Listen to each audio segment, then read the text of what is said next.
ఆకాశవాణి జాతీయ వార్తలు చదువుతున్నది డివి సత్యనారాయణ. ముందుగా ముఖ్యాంశాలు. ఆయుర్వేద రంగంలో పరిశ్రమల స్థాపనకు యువతను ప్రోత్సహించాల్సిన అవసరం ఉందని రాష్ట్రపతి ద్రౌపది ముర్ము పేర్కొన్నారు.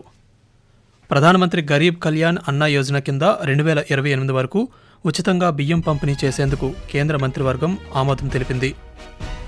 అభివృద్ధి ఫలాలు ప్రజలందరికీ చేరాలన్న లక్ష్యంతో కేంద్ర ప్రభుత్వం పనిచేస్తోందని ప్రధానమంత్రి నరేంద్ర మోదీ అన్నారు. నాణ్యమైన ఔషధాల తయారీకి భారతదేశం కీలక కేంద్రంగా ఆవిర్భవించిందని కేంద్ర మంత్రి డాక్టర్ జితేంద్ర సింగ్ తెలిపారు. కజకిస్తాన్లోని ఆస్తానాలో జరుగుతున్న ఆసియా టేబుల్ టెన్నిస్ ఛాంపియన్షిప్లో భారత మహిళల జట్టు కాంస్య పథకం సాధించింది. వార్తల వివరాలు. ఆయుర్వేద రంగంలో పరిశ్రమల స్థాపనకు యువతను ప్రోత్సహించాల్సిన అవసరం ఉందని రాష్ట్రపతి ద్రౌపది ముర్ము పేర్కొన్నారు. ఢిల్లీలోని all India institute of Ayurveda AIIA 8వ వ్యవస్థాపక దినోత్సవ వేడుకలను ఈరోజు ఆమె కేంద్ర ఆయుష్ శాఖ మంత్రి ప్రతాప్ రావ్ జాదవ్, ఢిల్లీ లెఫ్టినెంట్ గవర్నర్ వినయ్ కుమార్ సక్సేనాలతో కలిసి ప్రారంభించారు. ఈ సందర్భంగా రాష్ట్రపతి మాట్లాడుతూ దేశవ్యాప్తంగా ఆయుర్వేద రంగంలో పరిశ్రమల ఏర్పాటు ద్వారా సంప్రదాయ ఔషధాలను ప్రజలకు అందుబాటులోకి తీసుకుని రావచ్చని అన్నారు. ఆయుర్వేదం ఎల్లప్పుడూ ప్రజల జీవితంలో అంతర్భాగంగా ఉందని రాష్ట్రపతి పేర్కొంటూ, आयुर्वेद एक ऐसी चिकित्सा पद्धति है जिसमें मन, शरीर और आत्मा के बीच संतुलन बनाए रखते हुए समग्र स्वास्थ्य प्रबंधन पर बल दिया जाता है. इस शास्त्र के विज्ञान की सहायता से आज समय की मांग है कि आयुर्वेदिक उत्पादन अंतर्राष्ट्रीय मानकों के अनुरूप हो, जिससे उनका निर्यात बिना किसी बाधा के किया जा सके. हम आयुर्वेद के अपने ज्ञान के भंडार को एविडेंस बेस्ड और साइंटिफिक अप्रोच के साथ विश्व स्तर पर मान्यता दिला सकते हैं. కాగా ఈ సందర్భంగా ద్రౌపది ముర్ము శాశ్వత ఆయుష్ ప్రదర్శన, ఆయుష్ ఔషధ కేంద్రాలను ఆవిష్కరించారు. ప్రధానమంత్రి గరీబ్ కళ్యాణ్ అన్న యోజనతో పాటు ఇతర సంక్షేమ పథకాల కింద పోర్ట్ఫైడ్ బియ్యం పంపిణీ చేసేందుకు కేంద్ర మంత్రివర్గం నిర్ణయించింది. 2028 డిసెంబర్ వరకు ఉచితంగా పోర్ట్ఫైడ్ బియ్యం సరఫరా చేసేందుకు ప్రధానమంత్రి నరేంద్ర మోదీ అధ్యక్షతన ఈరోజు జరిగిన కేంద్ర మంత్రివర్గం ఆమోదం తెలిపింది. మంత్రివర్గ నిర్ణయాలను కేంద్ర సమాచార ప్రసార శాఖ మంత్రి అశ్విని వైష్ణవ్ ఢిల్లీలో ఈరోజు పాత్రికేయులకు తెలియజేస్తూ, రాజస్థాన్, పంజాబ్ సరిహద్దు ప్రాంతాల్లో నిర్మించనున్న 2280 కిలోమీటర్ల రహదారుల నిర్మాణానికి ప్రభుత్వం ఆమోదం తెలిపిందని అన్నారు. ఈ ప్రాజెక్టులకు 4400 కోట్ల రూపాయలకు పైగా ఖర్చవుతుందని తెలియజేశారు. అదేవిధంగా వికాస్ బి విరాసత్ బి కార్యక్రమంలో భాగంగా గుజరాత్లోని లోథాల్లో నేషనల్ మ్యారిటైమ్ హెరిటేజ్ కాంప్లెక్స్కు కేంద్ర ప్రభుత్వం ఆమోదం తెలిపిందని ఆయన వెల్లడిస్తూ, पूरे भारत की रिच और डाइवर्स मैरीटाइम हेरिटेज को दिखाना और वर्ल्ड का सबसे लार्जेस्ट मैरीटाइम हेरिटेज कॉम्प्लेक्स बनाना, ये एक बहुत बड़ा संकल्प है आज के इस कैबिनेट के डिसीजन में. माननीय प्रधानमंत्री जी ने इसमें बहुत फोकस दिया है. कई इसमें यूनिक फीचर्स होंगे. एक लाइट हाउसेज का म्यूजियम होगा, शिप बिल्डिंग का एक्सपीरियंस होगा, डॉक्स होंगे और लोथल का जो टाउन का उस टाइम का जो पूरा डिजाइन था, वो कंप्लीट टाउन का डिजाइन वहां पे बनाया जाए. అభివృద్ధి ఫలాలు ప్రజలందరికీ చేరాలన్న లక్ష్యంతో కేంద్ర ప్రభుత్వం పనిచేస్తోందని ప్రధానమంత్రి నరేంద్ర మోదీ అన్నారు. మహారాష్ట్రలో 7600 కోట్ల రూపాయల పలు అభివృద్ధి ప్రాజెక్టులకు ఢిల్లీ నుండి దృశ్య మాధ్యమం ద్వారా ఈరోజు ప్రధానమంత్రి శంకుస్థాపన చేశారు. ఈ సందర్భంగా మాట్లాడుతూ, మహారాష్ట్ర అభివృద్ధి కోసం గత కొన్ని సంవత్సరాలుగా కేంద్ర ప్రభుత్వం కృషి చేస్తోందని తెలిపారు. మరాఠీ భాషకు ప్రాచీన హోదా కేంద్ర ప్రభుత్వం కల్పించిందని నరేంద్ర మోదీ పేర్కొంటూ, महाराष्ट्र 10 मेडिकल कॉलेज की सौगात मिल रही है. नागपुर एयरपोर्ट के आधुनिकीकरण और विस्तार का काम, शिरडी एयरपोर्ट के लिए एक टर्मिनल बिल्डिंग का निर्माण, आज इंफ्रास्ट्रक्चर से जुड़े इन 2 अहम प्रोजेक्ट्स का शिलान्यास भी हुआ है. महाराष्ट्र में देश के सबसे बड़े कंटेनर पोर्ट वधावन पोर्ट की नींव रखी गई है कि आज महाराष्ट्र एक बार फिर देश की प्रगति को नेतृत्व देने के लिए आगे बढ़ रहा है. కాగా నాగ్పూర్లోని డాక్టర్ బాబాసాహెబ్ అంబేద్కర్ అంతర్జాతీయ విమానాశ్రయ ఆధునీకరణకు షిరిడీ విమానాశ్రయంలో 645 కోట్ల రూపాయల విలువైన నూతన ఇంటిగ్రేటెడ్ టెర్మినల్ భవనానికి ప్రధానమంత్రి శంకుస్థాపన చేశారు. అలాగే 10 ప్రభుత్వ వైద్య కళాశాలలను ప్రారంభించారు.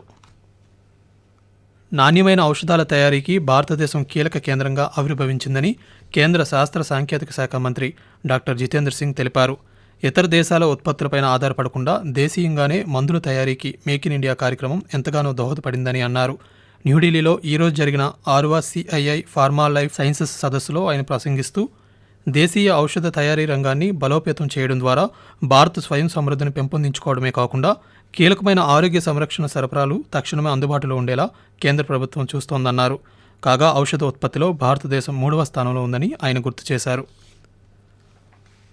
కజకిస్తాన్లోని ఆస్తానాలో జరుగుతున్న ఆసియా టేబుల్ టెన్నిస్ ఛాంపియన్షిప్లో భారత మహిళల జట్టు కాంస్య పథకం సాధించి చరిత్ర సృష్టించింది.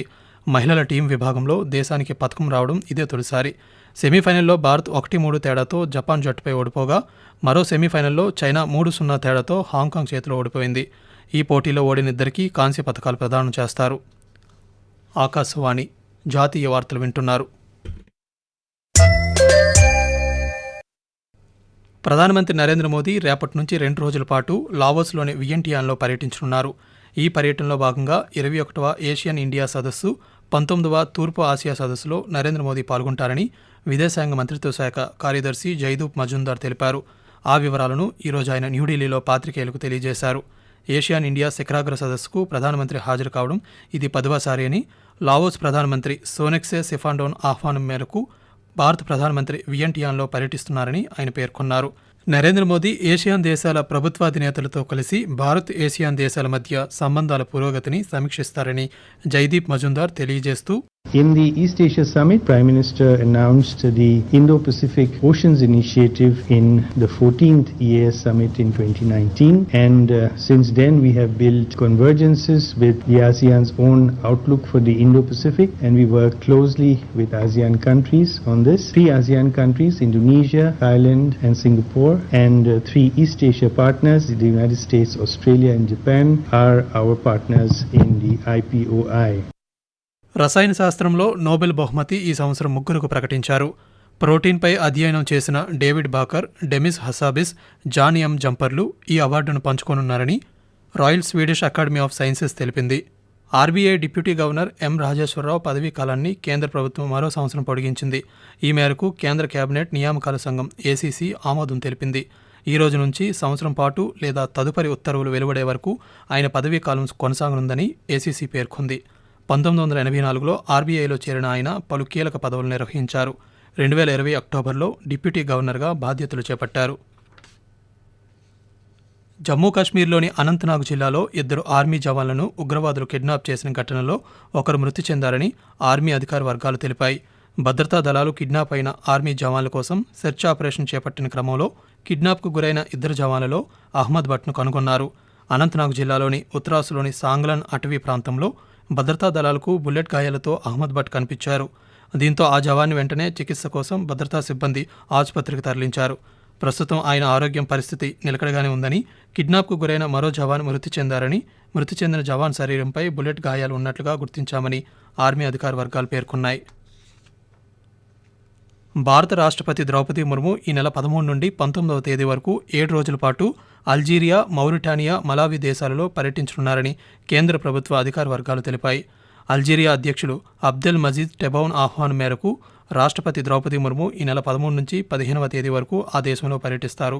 ఈ పర్యటనలో భాగంగా రాష్ట్రపతి ఆ దేశ విదేశాంగ మంత్రితో ద్వైపాక్షిక చర్చలు జరుపుతారు.